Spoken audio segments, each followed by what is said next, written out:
Well, I just wanted to say I don't know how it happened, but my Welcome Afrikaners video actually reached a bunch of Afrikaners, and I'm overwhelmed by the thanks that I receive, the well wishes, the earnest, sincere thoughts that they sent my way.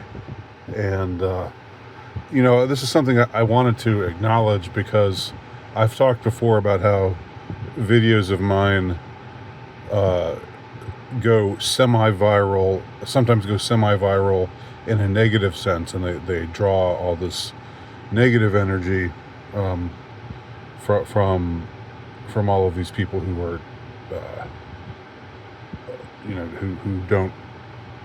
who don't really have much interest in engaging in a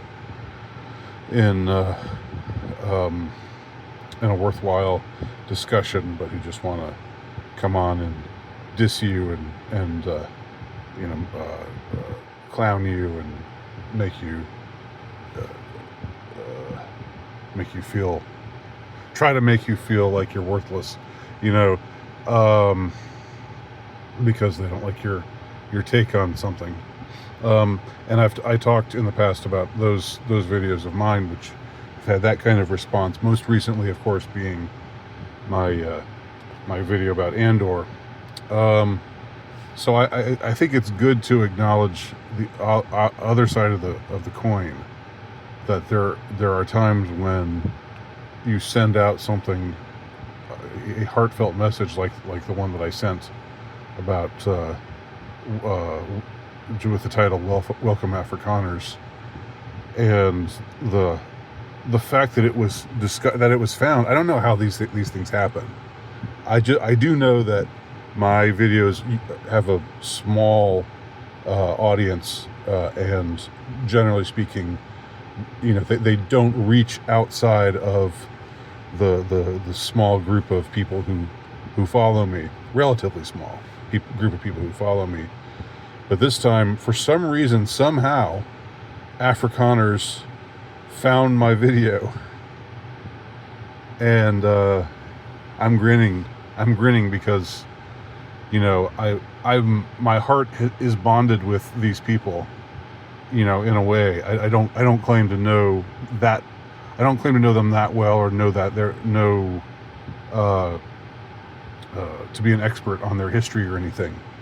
But ever since I visited in 2011 and wrote the piece that I wrote for who I was then working for, and all of the great people that I met on that trip, the fact that I was able to visit Orania, which I think I'm probably only one of a handful of Americans who have ever been to Orania. And at the time, of course, I was very conspicuous as an American in South Africa, because it's just, you're just not, you're not amongst your own. You don't hear that many people with your accent, who talk the way you talk, who sound familiar. But the people I met, the Afrikaners I met, people from all different walks of life, were great people. Were extremely friendly. A couple of them were rightfully suspicious because I was sort of a journalist, quote unquote, and so they figured it's another Western journalist who wants to do us dirty. But most of them weren't even. Most of them had such goodwill towards me, and it was a wonderful trip. And so it's so great, years later, to get that same positive energy back. And so I wanted to record this follow-up video, and I don't know if this video will reach the same people that my last video did, but thank you so much for your well wishes. God bless you all. And whether you choose to come to America, whether you choose to stay in the country of your origin, and and fight for your rights in this new dispensation where things are very, very difficult for y'all, or if you choose some other option, God bless you, God be with you, whatever you choose. Just wanted to say that. Thanks a lot. It was wonderful to hear from y'all.